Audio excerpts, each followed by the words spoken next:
오늘 함께 오신 하나님의 말씀 로마서 14장 1절에서 12절에 있는 말씀이 됩니다. 신약성경 258페이지 로마서 14장 1절에서 12절 봉독해 드립니다. 믿음이 연약한 자를 너희가 받되 그의 의견을 비판하지 말라. 어떤 사람은 모든 것을 먹을 만한 믿음이 있고 믿음이 연약한 자는 채소만 먹느니라. 먹는 자는 먹지 않는 자를 업신여기지 말고 먹지 않는 자는 먹는 자를 비판하지 말라. 이는 하나님이 그를 받으셨음이라. 남의 하인을 비판하는 너는 누구냐? 그가 서 있는 것이나 넘어지는 것이 자기 주인에게 있음에 그가 세움을 받으리니 이는 그를 세우시는 권능이 주께 있음이라. 어떤 사람은 이 날을 저 날보다 낮게 여기고 어떤 사람은 모든 날을 같게 여기나니 각각 자기 마음으로 확정할지니라. 나를 중히 여기는 자도 주를 위하여 중히 여기고 먹는 자도 주를 위하여 먹으니 이는 하나님께 감사함이요 먹지 않는 자도 주를 위하여 먹지 아니하며 하나님께 감사하느니라. 우리 중에 누구든지 자기를 위하여 사는 자가 없고 자기를 위하여 죽는 자도 없도다.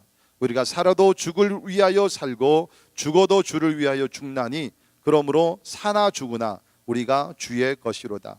이를 위하여 그리스도께서 죽었다가 다시 살아나셨으니 곧 죽은 자와 산 자의 주가 되려 하심이라. 내가 어찌하여 내 형제를 비판하느냐?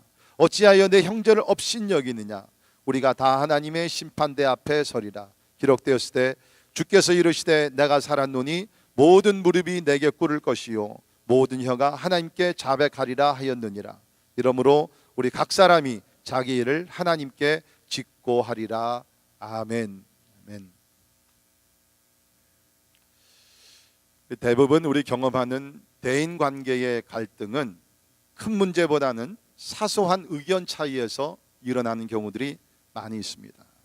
예를 들어서 부부가 함께 운전해서 갈 때에 남편은 이 길로 가자 그러고 아내는 이 길이 더 빠르다 그러고, 그 어떻게 보면 참 사소한 일이지만 그 한 가지 문제 때문에 부부싸움이 불거지는 경우도 없지 않아 있습니다. 식당에 가서 우리가 음식을 오더할 때에 남편은 설렁탕을 먹자 그러고 아내는 비빔밥을 먹자 그러고, 그러는 가운데 이렇게 또 의견이 갈리는 가운데 어려움을 겪을 수도 있습니다. 교회도 예외는 아닙니다. 교회는 사람들이 모인 집단이기 때문에 사람들의 의견이 다 다른 것을 우리는 잘 알 수 있습니다. 그러다 보면 우리가 어떤 의견 차이기 때문에 좀 분쟁이 생길 수도 있고 서로 또 부딪힐 수 있는 그런 경우들이 여기저기서 일어나고 있죠. 사실 우리 미국 교회들도 보면 겉으로 보면 다 이렇게 편안한 것 같지만 그 안으로 들어가서 보면 이 미국 교회들도 분란이 많이 있다고 합니다. 예를 들면 실제적으로 있었는데 어느 한 교회가 정성을 다하고 기도를 해서 교회 건축을 잘 했어요. 이제 교회 건축을 잘 하고 나서 마지막 단계가 본당에 카페트를 까는 것이었는데 카페트 색깔 결정을 놓고 분쟁이 생겨서 결국은 두 교회가 두 개로 쪼개졌다고 그럽니다. 감사하게도 우리 교회는 이번에 들어오게 되면서 이사하면서 그런 문제가 없었어요. 얼마나 감사한지 모릅니다. 이러한 사소한 문제들 가지고 큰 문제가 되어서 교회가 갈라지는, 부부가 갈라지는 그런 경우들을 우리 주변에 있는 것을 우리가 보게 됐죠. 오늘 본문 말씀을 보게 되면 교회 안에서 일어나는 비판의 문제를 사도 바울이 다루고 있습니다. 우리가 지금 로마서를 계속 공부하고 있는데 아시는 대로 1장부터 11장까지는 구원의 교리에 대해서, 그리고 12장부터는 이제 구원을 받은 하나님의 사람들이 교회에서, 가정에서, 사회에서 어떻게 살아가야 되느냐. 궁극적인 메시지는 한 가지입니다. 서로 사랑하라는 것입니다. 한번 따라 하시기 바랍니다. 서로 사랑하자. 이것이 메시지. 서로 사랑해라. 교회 안에서 형제들끼리 사랑하고 원수들까지도 사랑하고 국가도 사랑하고. 왜 우리가 사랑해야 되느냐? 지난주 말씀에서 마지막 때가 되었기 때문에 우리는 더욱더 사랑해야 된다라고 바울이 가르쳤습니다. 그리고 오늘 본문에 들어와서는 조금 더 구체적인 문제를 다루는데요, 이 사랑을 깰 수 있는 그 비판하는 문제, 이것을 사도 바울이 여기서 다루고 있습니다. 자, 우리가 성경을 읽을 때 자기가 추측하면서 성경을 읽지 않도록 조심을 해야 됩니다. 이 말씀은 분명히 이럴 것이야, 이런 뜻을 가지고 있을 거야, 이런 메시지가 있을 거야, 이미 내가 다 정해요. 그리고 성경을 보게 됩니다. 그렇게 되면 여러분 성경을 잘못 읽을 수가 있습니다. 시작이 중요한데요, 시작은 내 생각, 내 견해가 아닙니다. 시작은 하나님의 말씀에서 시작이 돼야 될 줄을 믿습니다. 그래서 여러분 성경 읽으실 때 항상 내 의견이 아니라 하나님의 말씀이 뭐라고 하는가, 그것을 이해합니다. 오늘 본문 말씀 사람들이 많이 오해하는 성경입니다. 잘 여러분께서 들으시고 배워서 또 여러분의 삶의 변화가 일어나기를 바랍니다. 자, 오늘 본문을 이해하기 위해서 몇 가지 제가 미리 말씀드립니다. 첫째는 본문은 형제를 비판하지 말라고 했지 분별력을 갖지 말라고 한 것은 아니라는 것입니다. 형제를 비판하지 말라. 그러나 우리가 신앙생활을 잘하기 위해서는 분별력, 디서먼트는 있어야 된다는 것입니다. 바울이 이미 12장 2절을 보면 너희는 이 세대를 본받지 말고 오직 마음을 새롭게 함으로 변화를 받아 하나님의 선하시고 기뻐하시고 온전하신 뜻이 무엇인지 분별하도록 하라. Do you see? 분별해야 된다는 것이요.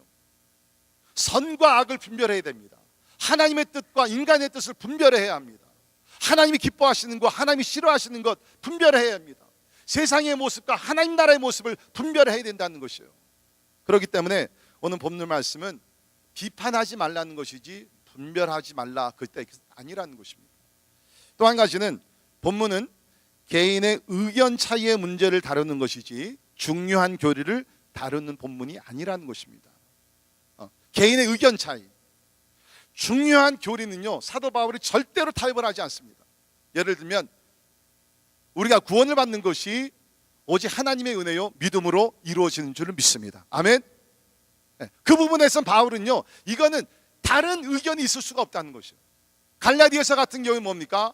자꾸 율법을 대리되니까 우리가 율법을 지킴으로 구원을 받는 것이 아닌가. 그때 바울이 뭐라 그랬어요? 아니다, 우리에게 다른 복음은 있을 수가 없다. There's no other gospel. 다른 복음을 전하는 자들에게는 뭐라 그랬어요? 저주가 있을지어다. 저주가 있을지어다. 얼마나 무서운 얘기예요. 그렇기 때문에 사도 바울은 본질적인 교리의 문제에 있어 가지고선 타협을 하지 않습니다. 다른 의견이 있을 수가 없습니다. 예를 들면 예수님의 하나님의 예수님의 신성, 예수가 하나님의 아들 하나님이라는 것, 예수님께서 동정녀 마리아에 태어나신 것, 예수님의 십자가의 죽음과 예수님의 부활, 예수님의 재림, 하나님의 말씀, 성경의 정확무오한 하나님의 말씀, infallibility, inerrancy of God's scripture, 이런 부분에서는요 사도 바울은 다른 의견 있을 수가 없다는 거예요. 그러나 비본질적인 것에서는 오늘 제가 이제 말씀드리겠지만 충분히 다른 개인적인 의견을 가질 수 있다. 그래서 우리 1절을 보게 되면 그의 의견을 비판하지 말라 그랬어요. 의견, opinion. NIV에서는 이걸 어떻게 번역했냐면 disputable matters, 서로 논쟁할 수 있는 여지가 있는 문제들이라는. disputable matters. 이거 절대적인 것이 아니고 이럴 수도 있고 저럴 수도 있고 이런 의견을 가질 수 있고 다른 의견을 가질 수 있는 그러한 것을 가지고 여기서 이야기를 하는 것이죠. 그렇기 때문에 우리 기독교 하나님의 말씀은 소위 얘기하는 종교다원주의나 WCC, World Christian Council 이런 것들을 우리가 옹호할 수가 없다는 것입니다. 오직 하나님의 절대적인 말씀과 하나님의 절대적인 하나님의 그 위대하심을 우리가 믿어야 될 줄을 믿습니다. 또 한 가지는 바울은 지금 여기서 믿음의 형제를 대상으로 말하는 것이지 믿지 않는 비신자들을 말하는 것이 아니라는 것입니다. 그래서 오늘 말씀 보게 되면 문맥 전체를 보게 되면 믿는 형제들에 대해서 이야기를 하고 있다는 것입니다. 자, 이러한 우리가 기초적인 내용을 우리가 이해를 하게 되면서 자 그러면 우리가 가정에서도 그렇고 우리 교회라는 공동체 안에서도 다른 의견이 충분히 있을 수 있어요. 비본질적인 것, disputable matters, 우리가 서로 의견이 다를 수 있는 그 문제들을 가지고 있을 수 있는데 그러면 이렇게 견해가 다를 때, 입장이 다를 때 그럼 어떻게 우리가 은혜스럽게 소화시키면서 우리가 사랑의 공동체를 세워나갈 수 있는가, 우리 몇 가지 살펴보도록 하겠습니다. 첫째, 오늘 5가지 원리 배우는데요, 항상 여러분이 아신 대로 이게 숫자가 많으면 설교가 짧습니다. 그거 아세요? 3포인트면 길어지고요 5포인트면 짧아집니다. So relax, enjoy. 첫 번째 원리는 믿음이 강한 자는 믿음이 약한 자를 용납해야 된다는 것입니다. The stronger Christian should accept the weaker ones. 자, 1절을 보시면 믿음이 연약한 자를 너희가 받되 그의 의견을 비판하지 말라. 믿음이 강한 자는 믿음이 약한 자를 받으라고 그랬어요. 머리로 받으라는 게 아니라 용납하라. Accept one another. 받아주라는 것이죠. 자, 그런데 여러분, 많은 사람들이 여기 믿음이 연약한 자들에 대해서 오해를 합니다. 믿음이 연약한 자, 그러니까 이제 예수 믿은 지 얼마 안 돼서 성경적인 지식도 부족하고 성숙하지 못하고 베이비와 같은 크리스찬을 놓고 얘기하는구나 라고 생각하는데, 여기서 얘기하는 믿음이 연약한 자가 그런 사람이 아니라는 거예요. 잘 들으세요. 자, 여기 믿음이 연약한 사람이 누군가? 첫째로는 고기를 먹지 아니하고 채소만 먹는 사람입니다. 그런데 채소를 먹는 이유가 오늘날의 무슨 베지테리언이라 해서 채소를 먹는 것이 아니라 영적인 이유이기 때문에, 그 당시에 많은 고기들이, 시장에서 파는 고기들이 우상 제물로 올라갔던 제물이 고기이기 때문에 영적인 이유에서 나는 고기를 안 먹고 채소만 먹는 사람. 그러니까 굉장히 철저하게 신앙생활 하던 사람. 자, 이런 사람들은 왜 그러면은 채소만 먹었느냐? 6절 하반절에 보게 되면 주를 위해서 먹지 않았다는 거예요. 주를 위해서. 다시 말해서 하나님은 거룩하신 하나님이고 성경 말씀에 내가 거룩하니 너희도 거룩하다 그랬는데, 나는 우상에게 올려갔던 그러한 고기를 먹음으로 내 육신을 더럽히지 않겠다. 다니엘과 같이. 그렇죠? 그래서 주를 위하여서 나는 절제하겠다는 거예요. 얼마나 좋은 동기예요. 얼마나 우리가 본받아야 될 것입니까?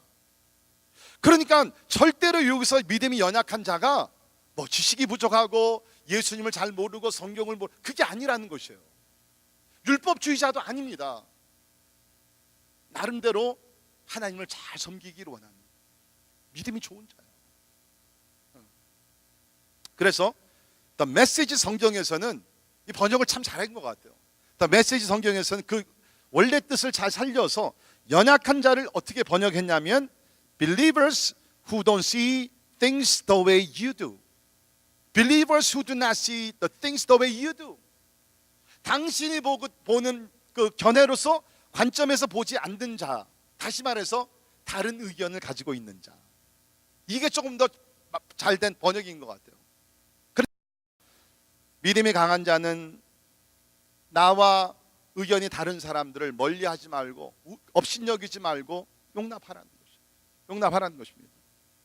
자, 여기 보니까 3절에서도 그렇고 거기 있는 말씀 보게 되면은 이런 다른 의견, 믿음이 약한 자를 10절에서도 내 형제를 업신여기지 말라 그렇게 했는데, 여기 업신여긴다 그러는 그 단어의 뜻은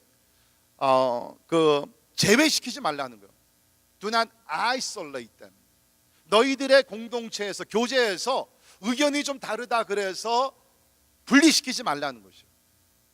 근데 여러분 성경을 보게 되면 나름대로 좀 영적으로 성숙하다고 잘났다고 하는 사람들이 그렇지 않은 사람들을 이렇게 제외시키는 경우들이 있었습니다. 구별했어요. 대표적인 사람들이 누구냐면 바리새인들입니다. 바리새인들은 그 당시에 영적 지도자들, 나름대로 영적으로 자기네들이 종교적으로 엘리트라고 자부심을 가졌던 사람들. 근데 이 사람들은 그렇지 않다고 생각된, 그러니까 자기들의 개인적인 판단이었죠. 사실은 그렇지는 않은데 그렇지 않다는 사람들을 멀리했어요. 업신여겼어요. 우리 누가복음 18장 11절에 보면 바리새인은 서서 따로 기도했다. 사람들이 모여서 기도하는데 자기들은 따로 모여 기도해요. 왜? 기도하여 이르되 하나님이여, 나는 다른 사람들과 곧 토색하고 불의하고 간음을 하는 자들과 같이 아니하고, we're different. 특별히 이 세리와도 같이 아니함을 감사하나이다. I thank you that I'm different than all those sinners. 그 얘기죠. 나는 일에 2번씩 금식하고 또 소득의 11조를 드리나이다. 하나님, 내가 자랑스럽지 않습니까? I am different than those people. 구분시켜. 그렇게 하지 말라는 거예요. 우리가 신앙생활 하다 보면 의견이 다른 분들이 있어요. 신앙 노선이 다르신 분들이 조금 있습니다. 그렇다고 해가지고서 우리가 멀리할 필요는 없다. 자, 예를 들면 이런 문제가 사실은 많이 있는데요. 예를 들게 되면 이제 오늘날 우리가 예배 드릴 때 찬송가도 부르고 힘노, 그 다음에 우리가 소위 얘기하는 우리 복음성가 CCM도 우리가 많이 부릅니다. 근데 아무래도 연세가 드신 분들은 오랫동안 이 찬송가에서 찬송가를 부르며 신앙생활을 하셨기 때문에 이 우리가 부르는 복음성가 CCM이 조금 이렇게 좀 피부에 와닿지 않, 불편할 때가 있어요. 또 반대로 우리 젊은 사람들 CCM이 익숙하신 분들은 찬송가를 부르면 또 찬송가를 주로 부르는 사람들을 볼 때 에이 왜 이렇게 고리타분하게 아직도 찬송가 불러? 시대가 어떤데? 그러면서 은근히 찬송가 부르는 사람들은 CCM 부르는 사람 좀 멀리하고 우리 복음성가를 즐겨 부르는 사람들은 찬송가를 즐겨 부르는 사람들을 멀리할 수 있다는 것입니다. 그렇게 하지 말라는 거예요. 그렇게 하지 말라는 거예요. 하나님께서는 우리가 서로 받아주고 믿음이 강한 자는 믿음이 약한 자를 다른 의견을 가지고 있는 사람들을 용납해야 된다. 자, 두 번째 원리입니다. 하나님은 믿음이 강한 자나 약한 자 모두를 받으신다는 사실을 기억해야 합니다. Christians should remember that God accepts both strong and weak believers. 믿음이 강한 자, 믿음이 약한 자, 다른 의견을 가진 자, 예수 그리스도를 나의 구세주로 믿고 어떻게 해서라도 주를 위해서 살고자 하는 사람들은 주님께서 구분하지 아니하시고 차별하지 아니하시고 다 받아주신다는 거예요. 3절 보십시오. 먹는 자는 먹지 않는 자를 없인 여기지 말고 먹지 않는 자는 먹는 자를 비판하지 말라. 이는 이유가 뭡니까? 이는 하나님이 그를 받으셨음이니라. 하나님께서 다 액셉트 해 주신다는 것이죠. 자, 우리가 이런 것을 봤을 때 우리는 자기의 의견, 다시 말씀드립니다. 본질적인 것은 다른 의견이 있을 수가 없어요. 그러나 비본질, non-essential matters, 비본질적인 것은 의견이 다를 수가 있거든요. 근데 내 의견을 이웃에게, 형제에게 강제적으로 강요하지 말라는 거예요. 왜? 하나님은 그 의견도 받아주시고 저 의견도 받아주시기 때문에 지금 그렇게 얘기하는 것이죠. 다시 말씀드립니다. 본질적인 것에 대해서는 다른 의견이 있을 수 없어요. 한쪽에서 우리는 믿음으로 구원받는다, 아니다 우리는 행위로서 구원받는다, 이런 두 가지 견해가 있을 수 없죠. 왜? 성경이 분명히 오직 그 의인은 믿음으로 말미암아 살리라 했기 때문에. 믿으십니까? 그러나 비본질적인 것에서는 충분히 우리 다른 의견들을 받아줄 수 있다. 왜? 하나님께서 여러 사람들의 의견이 다른 사람들을 받아주시니까. 자, 예를 들어 볼게요. 우리 교회가 조금 이렇게 다른 의견을 가지고 있는 것 중에 하나가 세례식입니다. 그렇죠? 그래서 예를 들면 우리 침례교단에서는 세례식을 할 때 항상 물 안으로 깊이 들어가야 합니다. 그래서 그 세례하는 세례탕이 있어요. 아니면 바닷가에 가서 머리서부터 발끝까지 물속으로 쭉 들어갔다 나와야지 그것이 참된 세례라라고 얘기합니다.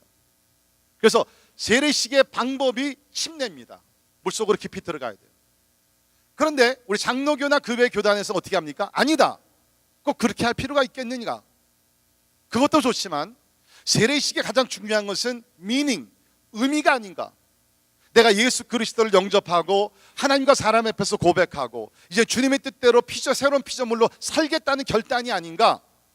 그렇기 때문에 의미가 중요하기 때문에 우리가 머리에 소위 얘기하는 스프링클링, 물을 뿌리면서 성부와 성자와 성령의 이름으로 세례를 주노라, 이렇게 좀 간식화된 방법으로 세례를 받더라도 전혀 문제가 없다. 하나님은 침례교 교인들도 사랑하시고 인정하시고, 하나님께서는 장로교 교인들도 좀 간식으로 세례식을 베푸는 장로교인들도 똑같이 사랑하시고 받으시는 줄을 믿습니다. 아멘. 네. 그렇기 때문에 이런 것들은 비본질적인 것이니까 이런 거 가지고 서로 이렇게 싸울 필요가 없다는 것이죠. 자, 세 번째, 모든 그리스도인들은 같은 주인 아래 있다는 것입니다. All Christians are under the same head, same owner. 4절 보십시오. 남의 하인을 비판하는 너는 누구냐? 그가 서 있는 것이나 넘어지는 것이 자기 주인에게 있으며 그가 세움을 받으리니 이는 그를 세우시는 권능이 주께 있음이라. 그러니까 내가 A라는 형제를 비판해요. 근데 성경이 얘기를 너는 비판할 권리가 없다는 것이에요. 왜? 그 사람이 너 밑에 있는 것이 아니고 당신이나 나나 그 사람이나 다 같은 주인 예수 그리스도 아래에서 사는 종들이기 때문에 비판할 수 있다. 그럼 그것은 주인의 권리라는 거예요. 내가 그 사람의 주인이 아니니까 You have no right to criticize or judge others because that person belongs to the judge, the Christ. 제가 쉽게 설명을 드리죠. 요사이 이제 우리 교회에서 이제 내부 공사가 진행 중입니다. 그래서 월요일부터 토요일까지 우리 일하시는 분들이 와가지고서 이제 공사를 하고 있어요. 그 일꾼들은 우리 교회에서 직접 채용한 사람들이 아닙니다. 어느 회사의 인플로이들입니다. 종업원들입니다. 그러니까 가끔 제가 일하는 것을 보면 대부분이 잘해요. 진짜 정성을 다해서 잘해주시고 그렇게 하는데 아무래도 우리 한국 사람들이니까 우리는 빨리빨리 좀 해야 되잖아요. 근데 벌써 이제 공사가 지금 몇 달이 됐는데도 아직도 이제 끝나지 않으니까 그러니까 저는 좀 마음속에 어떨 때는 이거 좀 빨리빨리 좀 했으면 좋겠는데 그런데 제가 아무 얘기를 안 하고 못해요. 왜? 그 일꾼들이 제 밑에 있는 사람들이 아니거든요. 만약에 우리 교회 부교육자들이 그렇게 느릿느릿하면서 그러면 제가 Come on man! 빨리빨리 일을 해야지. 주님의 재림이 가까운데 언제 우리가 게으르게 하겠느냐 할 수 있지만 그러나 그분들은 주인이 따로 있기 때문에 제가 아무 얘기 안 합니다. 마찬가지라는 것이요. 근데 우리는 뭡니까? 내가 비판하는 사람도 주인이 예수 그리스도고 나도 나의 주인이 예수 그리스도고 만약에 누구에 대해서 비판할 것이 있으면 내가 아니라 예수님께서 하신다는 것입니다. 역시 본질적인 문제는 아니에요. 비본질적인 것. 본질적인 것은 우리가 비판할 수 있어요. 바로 잡아줄 수 있어요. 그러나 for the matters that are non-essentials, nobody has a right to criticize or judge others. 왜? 우리의 궁극적으로 재판장이 되시는 예수밖에 없다는 거예요. 그분께서 오늘 말씀 보니까 그분께서 마지막 날에 모든 것을 다 재판을 하십니다. 우리가 그 주인 아래에 있다는 것입니다. 자, 네 번째 포인트, 이제 중요한 포인트입니다. 요거를 여러분들이 이해하셔야 돼요. 이것이 오늘 핵심 포인트라고 저는 생각이 되는데 그리스도인들은 그들의 입장을 완전히 확신해야 합니다. Christians should be fully convinced of their stand. 다시 말씀드립니다. 그리스도인들은 그들의 입장을 완전히 확신해야 합니다. 자, 5절 보십시오. 어떤 사람은 이 날을 저 날보다 낮게 여기고 어떤 사람은 모든 날을 같게 여기나니 각각 자기 마음으로 확정할지니라. 각각 자기 마음으로 확정할지니라. Each one should be fully convinced in his own mind. 자, 오늘 본문에는 이런 disputable matters, 논쟁거리가 될 수 있는 다른 의견을 가질 수 있는 두 가지 문제를 거론을 했어요. 첫 번째는 고기를 먹는 것입니다. 아까 제가 잠깐 설명드렸지만 그 당시에는 대부분이 이제 마켓에서 파는 고기들이 우상 그 제사를 위해서 사용됐던 그 고기들입니다. 그러니까 먼저 우상 제사를 위해 쓰고 그다음에 그 고기들을 갖다가 이제 마켓에서 파는 거예요. 근데 그리스도인들 가운데 그 사실을 알고서 어떻게 우리가 우상 제사를 위해 사용됐던 고기를 우리가 먹을 수 있겠느냐? 절대로 우리는 먹을 수가 없다. 그래서 고기를 안 먹고 채소만 먹는 사람들이 있었어요. 그런데 한 종류의 사람들은 뭐냐면 아니다. 고기는 그냥 고기뿐이지. Meat is meat. 뭐 그것이 잠시 뭐 우상 숭배를 위해 사용됐다 할지라도 뭐 그것이 뭐 우상 자체도 아니고 그냥 고기는 뭐 퀄리티가 좋고 뭐 싱싱하고 맛 좋고 그러면은 우리는 그거 먹어도 된다. 그래서 한편에 있는 사람들은 그냥 자유스럽게 시장에서 파는 고기를 갖다가 즐기면서 먹었다는 것이죠. 또 한 가지 문제는 뭐냐면 날을 지키는 문제였어요.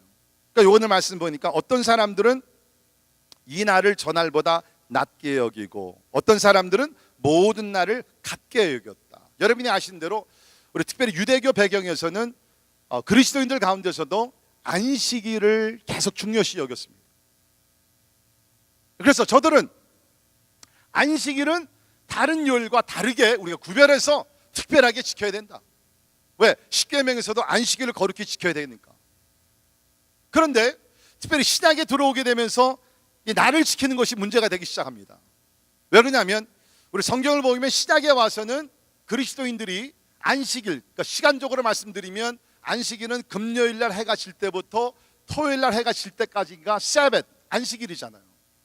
근데 우리가 신약에 와서는 이제 더 이상 안식일의 주인 되신 예수님께서 오셔서 모든 뜻, 법을 이루셨기 때문에 우리는 더 이상 구약의 안식일 필요가 없고 예수님의 부활을 기념하면서 우리는 주일날 썬데이를 우리가 주일로 지키는 것이다. 안식일로 지킨다. 그래서 우리 고린도전서 16장 1절 같은 경우에 보게 되면 성도들이 그 first day of the week, 그 주의 첫째 날, 오늘날 얘기하면 썬데이, 일요일이죠. 일요일에 모여서 예배를 드린 기록이 있습니다. 그러니까 이 날을 가지고 저들이 이제 의견 차이가 난 것이에요. 그런가 하면 어떤 사람들은 아니다, Every day is the Lord's day. 우리가 토요일이나 주일뿐만 아니라 모든 날이 다 주께서 만드신, 그렇기 때문에 우리는 날을 구별할 필요가 없다. 그렇게 날을 지키는 것에 대해서 의견이 달랐다. 자, 이 문제들을 놓고 사도 바울의 결론은 뭐냐면 너희들이 이런 비본질적인 문제는 각각 자기 마음으로 확정해야 된다. 누가 이렇게 지키니까 나도 지키고 이 사람이 이렇게 지키니까 나도 지키고, 그게 아니라 모든 성도들은 각자 마음속에 컨빅션, 내가 왜 이 날을 예배하고 내가 왜 고기를 먹고 고기를 먹지 않고 내가 왜 이렇게 행동하는지를 컨빅션을 가져야 된다. 말씀을 근거로 해서. 특별히 이 안식일이 우리가 신약에 사는 사람들이 토요일 날 우리가 모여서 예배를 드리고 쉬어야 되는가, 아니면은 썬데이에 우리가 모여서 예배를 드려야 되는가, 이게 참 어려운, 신학적으로 굉장히 어려운 문제입니다. 쉬운 게 아니에요. 제가 신학교에 있을 때 우리 신약 그 교수였던 D.A. 칼슨이라는 박사님이 계신데 이분이 그 책을 썼어요. 그 책 이름이 뭐냐면 From Sabbath to the Lord's Day, 안식일에서 주의 날. 그 책을 썼는데 이 한 가지 주제, 이게 책이 몇백 페이지가 됩니다. 쉬운 일이 아니야 이게. 아무튼 간에 여기서 보게 되면 이러한 문제들을, 그러니까 다시 말해서 성경에서 구체적으로 이렇게 하라, 이렇게 지켜라 라고 지적하지 않은 그러한 비본질적인 문제에 대해서는 각자가 입장을 확실하게 정해야 된다. 각자가. 자, 그런데 내가 내 주장을 세울 때에, 결정할 때에 기준이 내 편리가 아니라는 것이에요. 이걸 여러분이 잘 이해하셔야 됩니다. 내 편리나 내 쾌락이 아니라 오늘 말씀 보면 계속 나오는 단어가 뭡니까? 주를 위하여. 자기를 위해서가 아니라 주를 위하여. 고기를 먹는 사람들도 주를 위하여 먹고, 먹지 아니하는 사람들도 주를 위하여 먹지 않고, 한 날을 다른 날보다 특별히 여기는 사람들도 주를 위하고, 모든 날을 다 똑같이 여기는 사람들도 주를 위하고, For the Lord. 내가 편리하니까, 그게 아니라는 거예요. 자, 오늘날 우리 교회들 가운데 우리 주일 썬데이 예배를 토요일날 저녁에 드리는 교회들이 점점 많아지고 있습니다. 특별히 대형 교회들을 보게 되면 주일날 다 이렇게 소유할 수가 없으니까 토요일날 저녁에 주일 첫 번째 예배를 드리는 경우들도 있습니다. 저는 그것이 어떤 면에서, 전도하는 면에서 되면은 좋을 수도 있어요. 그러나 분명히 여기서 나의 편리를 위해서가 아니에요. 주를 위해서. 기준은 주를 위해서입니다. 주를 위해서 이것이 더 좋다고 생각하면 그렇게 하라는 거예요. 나를 위해서가 아니라 그 동기가 반드시 주를 위해서라는 것입니다. 자, 우리 특별히 한국 교회 안에서 좀 이렇게 많은 논쟁이 되고 있는 것 중에 하나가 성수주일입니다. 어떻게 우리가 주일을 거룩하게 지키는가? 제가 어렸을 때 자랄 때는 주일날 돈 쓰는 것이 죄로 여겼습니다. 주일날 돈을 쓸 수 없었어요. 그러니까 모든 것은 다 토요일날 다 준비를 해야 됩니다. 그러니까 주일날에는 돈을 쓰면 안 됐어요. 그것이 믿음적으로, 양심적으로 허용이 안 되는 일이었습니다. 그런가 하면 어떤 사람들은 주일날 우리가 선한 일을 위해서 우리가 구제도 하고 병원도 찾아가고 또 성도의 교제를 위해서 돈을 쓰는 것이 뭐가 잘못됐느냐? 그래서 거기서부터 자유된 사람들이 있어요. 그뿐만 아니라, 이 문제뿐만 아니라 예를 들게 되면 어떤 그리스도인들은 우리 크리스천들이 영화를 봐도 되느냐, 춤을 춰도 되느냐, 그죠? 뭐 이런 문제들.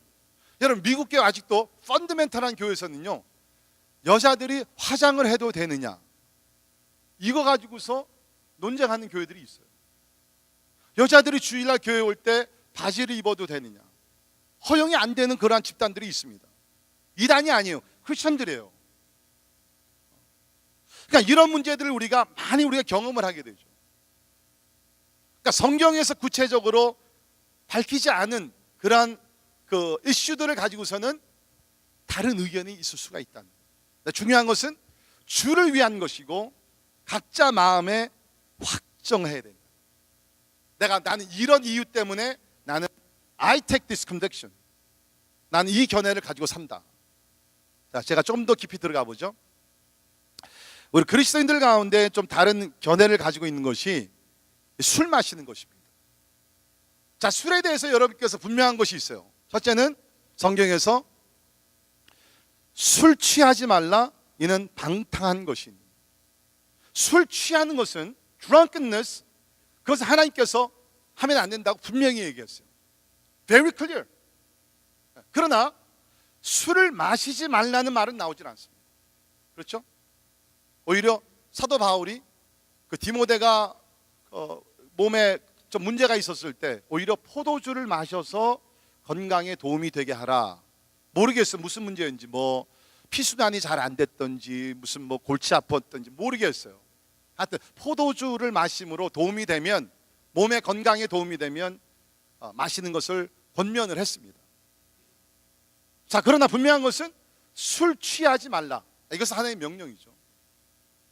자, 그런 하나님의 범위 안에서 견해가 다릅니다. 어떤 사람들은 목사님 뭐 포도주 한 잔, 샴페인 한 잔, what's wrong with that?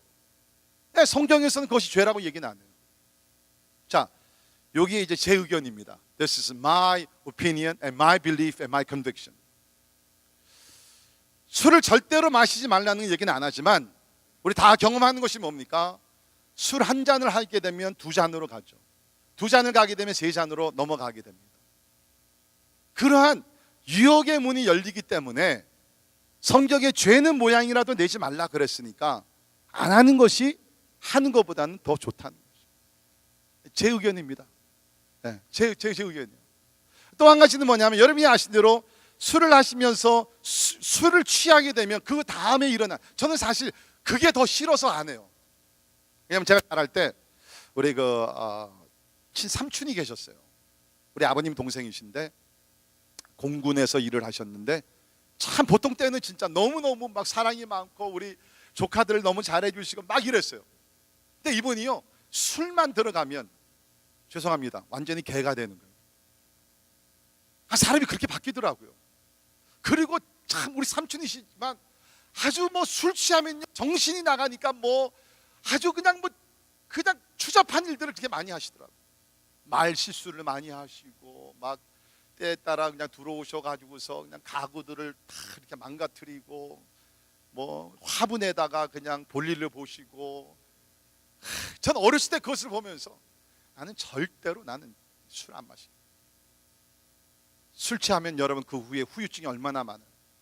술 취하고서 운전하다가 사고 나고, 술 취해서 간음을 하게 되고, 많은 일들이 있잖아요. 그래서 저는 아예 술을 안 합니다.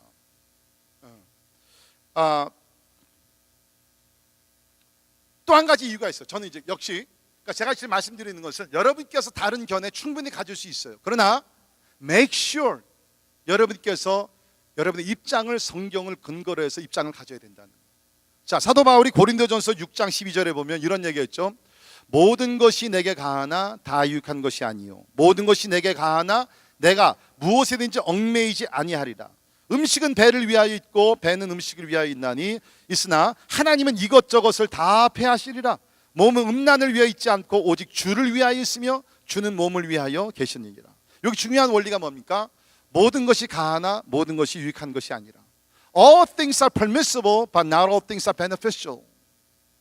저는 이 원리를 소위 얘기하는 비본질적인 문제에 항상 적용을 하면서 저 입장을 가지고 삽니다.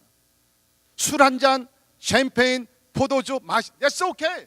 하나님이 가하셨다고 할 수 있다는 것이에요. 그러나 그것이 나에게, 나의 신앙생활에, 나의 가정에, 나의 자녀들에게, 특별히 우리가 교회라는 공동체를 바라봤을 때 이것이 유익보다는 해가 된다 그러면 성숙한 그리스도인으로서는 그것을 부인할 줄 알아야 된다. 그래서 저는 술을 안 합니다.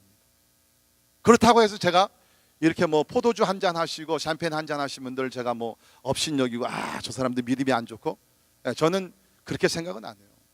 근데 염려는 돼요. 저러다가 몸을 해칠 수가 있는데, 사고를 칠 수가 있는데, 하나님께 좀 멀리 나갈 수가 있는데. 그러니까 여러분들도 술을 이렇게 간혹 이렇게 하시는 분들, 술 취하는 것은 하나님이 원치 않으시고요. 술을 하시는 분들 make sure 내가 이렇게 술을 하지만 나는 이 신념을 가지고 술을 합니다. 그래서 여러분께 술잔을 드시고 하나님 I thank you for this drink. 하나님이여 내가 주의 이름으로 와인을 마십니다. 할 수 있는 분들 마시세요. 마시세요. 각각 자기 마음으로 확정할지니라. 이것이 중요해요. 진짜 중요해요.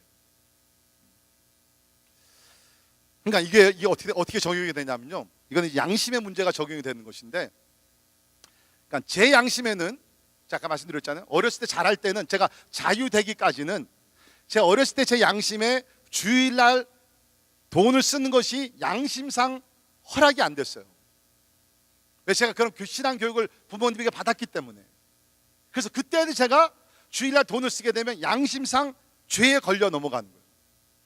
근데 장성하고 나서 말씀으로 그것이 풀려지고 자유케 됐어요. 지금은 제가 주일을 돈을 쓰더라도 양심상 걸리는 일이 없어요. 그러니까 여러분께서 조금 이렇게 마음에 석연치 않은 것들은 말씀으로 우선 다 풀으셔야 돼요. 그리고 각자 자기의 입장을 붙들어야 된다. 자, 5번째 이유, 마지막입니다. 제가 말씀드렸잖아요. 포인트가 많을 때 빨리 끝난다고. 자, 5번째 마지막, 모든 그리스도인들은 같은 심판자 앞에 서게 될 것입니다. All Christians will face the same judge. 자, 10절을 보십시오. 내가 어찌하여 내 형제를 비판하느냐, 어찌하여 내 형제를 업신여기느냐. 우리가 다 하나님의 심판대 앞에 서리라. 보세요. 다 하나님 앞에, 심판대 앞에 서게 된다는 것이에요. 여기서 심판이라는 것은 천국과 지옥 가는 심판은 아닙니다. 왜? 우리가 예수를 믿었을 때 이미 우리는 그 지옥 가는 멸망에서 옮겨진 줄을 믿습니다. 아멘. 그러니까 여기서 얘기하는 심판은 그 심판이 아니에요. 예수 믿으면 이미 영생을 얻었습니다. 지금도 얻고 있고 누리고 있고 죽은 후에도 천국으로 바로 들어가게 된다는 거예요.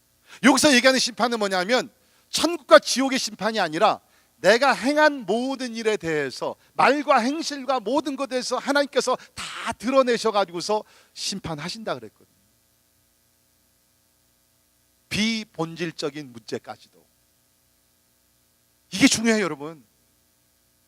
우리 한마디 한마디, 우리 behavior, every behavior that we take, 우리 행동 하나하나를 하나님께서 우리가 주님 앞에 섰을 때에 재판장이 되셔서 모든 것을 드러내시면서 재판하시겠다. 여러분, 말 조심하셔야 됩니다. 말에 대한 책임을 언젠가는 주님께서 물으실 것입니다. 우리 행동에 대해서, even this disputable matters, 이런 문제에 대해서 주님께서 마지막 날에 우리를 심판하신다. 그러나 그때까지는 비본질적인 문제에 대해서는 아무도 비판하면 안 된다. 자기 자신까지도. 자, 사도 바울이 이런 얘기했습니다. 고린도전서 4장 3절에 보면 너희에게나 다른 사람에게나 판단받는 것이 내게는 매우 작은 일이라. 나도 나를 판단하지 아니하노니 내가 자책할 아무것도 깨닫지 못하나 이로 말미암아 의롭다함을 얻지 못하노라. 다만 나를 심판하시는 주시니라. 그러므로 때가 이르기 전 곧 주께서 오시기까지 아무것도 판단하지 말라. 그가 어둠에 감추인 것들을 드러내고 마음의 뜻을 나타내시리니 그때에 각 사람에게 하나님으로부터 칭찬이 있으리라. 여러분, 바울이 누구였어요? 진짜 깨끗하고 거룩하고 거의 온전한 사람이었잖아요. 그런데도 불구하고 바울이 얘기해 뭡니까? 나는 자책할 것을 깨닫지 못하지만 그래도 나도 나를 판단하지 않는다. 여러분, 여러분의 자신을 스스로 판단하지 마십시오. 여러분의 판단, 여러분의 잣대는 온전하지 못합니다. 우리를 판단하실 분은, 완전한 잣대로, 완전한 기준으로 우리를 판단하실 분은 오직 예수 그리스도밖에 없는 줄을 믿습니다. 그때까지는 개인적인 신념, 퍼스널 컨빅션 가지고 살면서, 그러나 다른 의견들, 다른 방법으로 사는 사람들을 우리가 비판하지 말도록 조심할 필요가 있다는 것입니다. 오직 예수님만이 우리를 판단할 수 있어요. 자, 이렇게 우리는 같은 하나님을 섬기고 같은 예수님을 사랑하고 같은 말씀을 가지고 살지만 충분히, 다시 말씀드립니다, 충분히 우리는 다른 의견을 가지고 살 수 있다는 것입니다. 문제는 우리 형제와의 관계에서 의견 차이가 났을 때 우리가 비판하지 말고 더욱더 다른 형제를 업신여기지 않기 위해서 조심해요. 이것이 가능하냐고요? 가능해요. 제가 실제적인 예를 말씀드리며 설교를 마치도록 하겠습니다. 1700년대 우리 영국과 유럽 큰 부흥을 일으켰던 여러 우리 훌륭한 목사님들, 또 부흥사님들이 계십니다. 그 중에 대표적인 인물이 여러분이 아시는 존 웨슬리, 우리 그 감리교 창설자가 되시죠. 존 웨슬리하고 그 다음에는 조지 윗필드라는 분입니다. 이분들을 통해서 많은 사람들이 예수 믿고 주님 앞에 돌아왔어요. 큰 부흥이 일어났었어요. 근데 이 두 분은 신학적으로는 완전히 극과 극을 달리시는 분들입니다. 다 하나님을 믿으시는 분들이고 성경을 믿고 설교하시던 분들입니다. 근데 theologically speaking, 신학적으로는 굉장히 극과 극을 달렸어요. 예를 들면 존 웨슬리 목사님은 오늘날로 얘기하는 알미니안주의였습니다. 그러니까 알미니안주의라는 것은 하나님의 주권보다는 인간의 그 의지, free will of man, 그 인간의 의지를 좀 더 강조하는 그러한 설클이죠. 그래 조지 윗필드는 그 반대입니다. 인간의 의지는 거의 다루질 않고 하나님의 sovereignty of God, 특별히 하나님의 예정론, 모든 것이 예정론 가운데서 이루어진다, 그것을 강조하시던 목사님. 그러니까 신학적으로 너무너무 달라요. 그래가지고서 한때 존 웨슬리 목사님은 이 예정론을 강하게 설교하시던 조지 윗필드 목사님을 향해서 어떤 얘기냐면, 조지 윗필드의 설교는 monstrous sermon, 말도 안 되는 설교다. 이거는 하나님의 이름을 모독하는 설교다. blasphemy. 그렇게까지 강하게 어떻게 보면 이제 좀 반대되는 그런 의견을 내놓으시기도 했어요. 그렇지만 서로에 대한 존경심은 잃지 않았어요. 이 두 분의 사역 방법도 달랐습니다. 존 웨슬리 목사님, 오늘날 얘기하면 성령 운동을 막 하시는 분이에요. 그래서 존 웨슬리 목사님이 집회를 참석하게 되면 성령이 강하게 임하면서 사람들이 막 쓰러지기도 하고 입신도 하게 되고 막 여러 가지 막 은사들이 나타나고 막 이런 역사들이 있었어요. 그러가 하면 조지 윗필드 목사님은 하나님의 말씀을 강론하면서, 그러나 잔잔하게 마음의 변화와 회개의 운동이 일어나고 그런 역사들이 일어나셨어요. 그러니까 극과 극을 다루는 거예요. 신학적으로 사역 방법론에서 다 다루신 분들이. 자, 하루는 조지 윗필드 목사님과 친하게 지내시는 분이, 성도가 와서 물어봤습니다. 목사님, 우리가 천국에 가면 저 존 웨슬리 목사님을 천국에서 볼 수 있을까요? 왜? 완전 다른 신학을 가르치니까. 그러니까 윗필드 목사님이 성도의 얘기를 듣고 이렇게 말씀하셨다고 합니다. 내 생각에는 천국에 가면 아마 우리 존 웨슬리 목사님은 보지 못할 것 같습니다.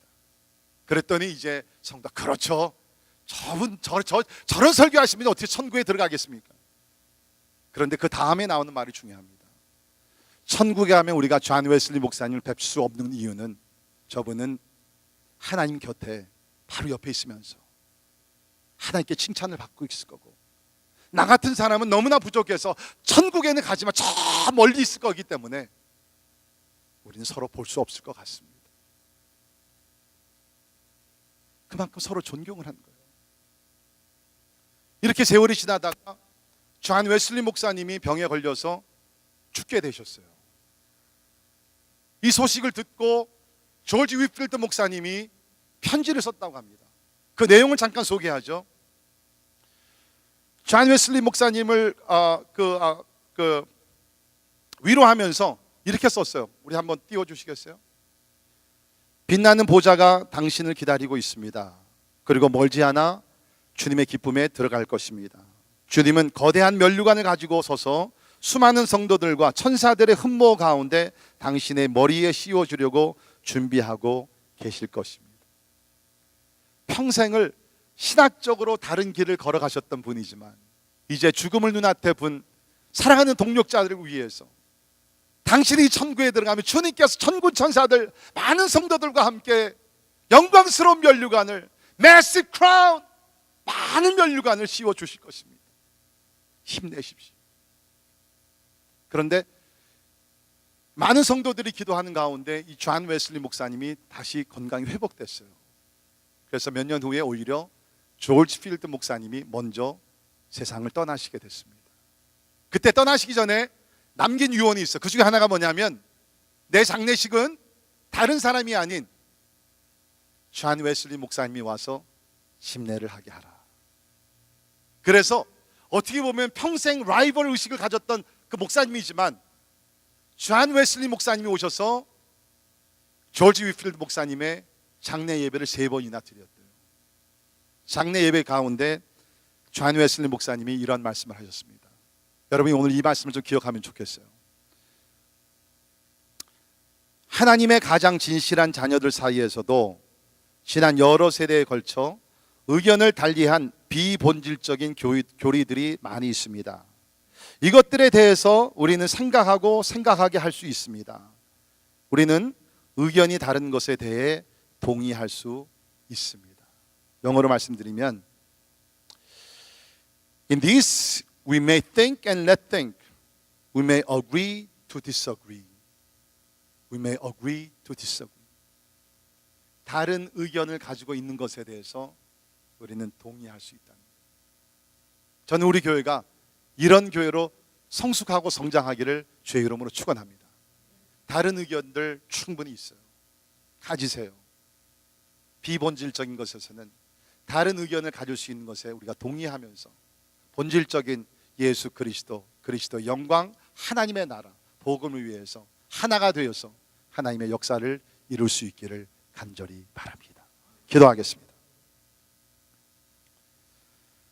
하나님, 우리는 신앙생활하면서 내 주장이 항상 맞다고, 내 의견이 최고라고 하나님 영적인 교만 가운데 빠질 수 있음을 고백합니다. 간절히 기도하는 것은 우리에게 영적 분별력을 주셔서 본질적인 것과 비본질적인 것을 분별하게 하시며 하나님의 말씀에 근거를 해서 비본질적인 것들은 우리가 다른 의견을 가지고 다른 의견을 가진 사람들을 서로 용납하며 존중하며 사랑할 수 있도록 도와주시옵소서. 이러한 지혜, 이러한 폭넓은 마음, 이것들은 우리가 교회뿐만 아니라 가정에서도 부부관계, 부모와 자녀관계, 형제관계에 있어서도 믿음의 차이점들을 이해하고 받아들이며 더 큰 목적, 하나님의 나라를 위해서, 복음 전파를 위해서 하나가 될 수 있도록 축복해 주시옵소서. 예수님 이름으로 간절히 기도합니다. 아멘. 우리 다 일어나셔서 같이 찬양하십니다.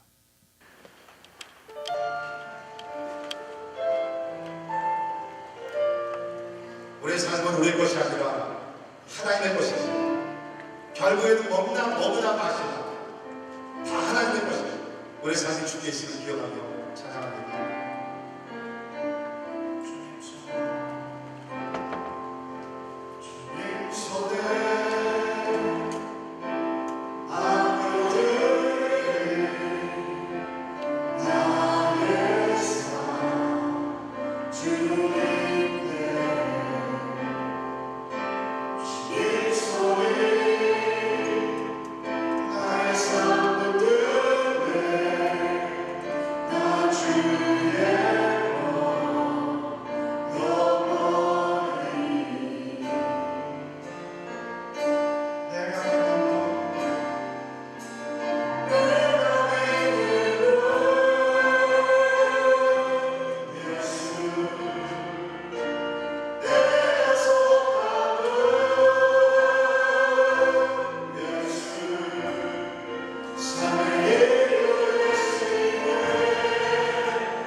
상당히 실제적인 프랙티컬한 그런 설교였죠.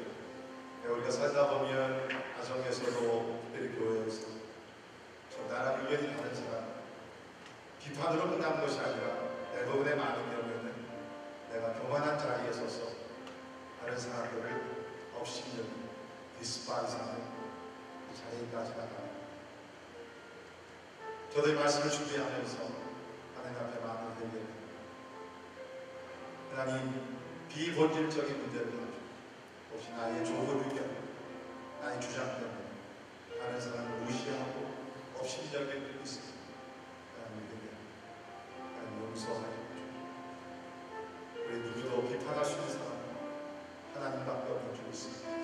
그 시간 기도할 때 혹시 개인적인 신념 입장을 하는 건 좋습니다. 필요합니다. 그러나 그것 때문에 내가 교만한 자리에서 누구를 우리가 비판했고 판단하고 업신여겼을 하나님 앞에 얘기할 수 있습니다. 같이 기도하겠습니다. 하나님 아버지 하나님 감사드립니다.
우리 중에 누구든지 자기를 위하여 사는 자가 없고 자기를 위하여 죽는 자도 없도다. 우리가 살아도 주를 위하여 살고 죽어도 주를 위하여 죽다니 그러므로 살아 죽으나 우리가 주의 것이옵니다. 지금은 우리의 주인이시오 우리의 심판장이 되신 우리 주 예수 그리스도의 은혜와 하나님의 무한하신 사랑과 성령님의 감화 감동 역사 충만하신 형제를 비판하지 말라는 귀한 말씀을 듣고 가슴에 새기며 이제 가정과 사회와 특별히 교회에서 말씀을 실천하여 다른 생각, 다른 의견, 다른 주장을 가진 사람들과 그리스도 안에서 하나가 되어 연합하며 더 큰 하나님의 목적과 하나님의 나라를 세워가기를 원합니다. 사랑하는 모든 성도들 머리 위에 지금부터 영원까지 함께 하시기를 주님의 이름으로 간절히 축원하옵나이다.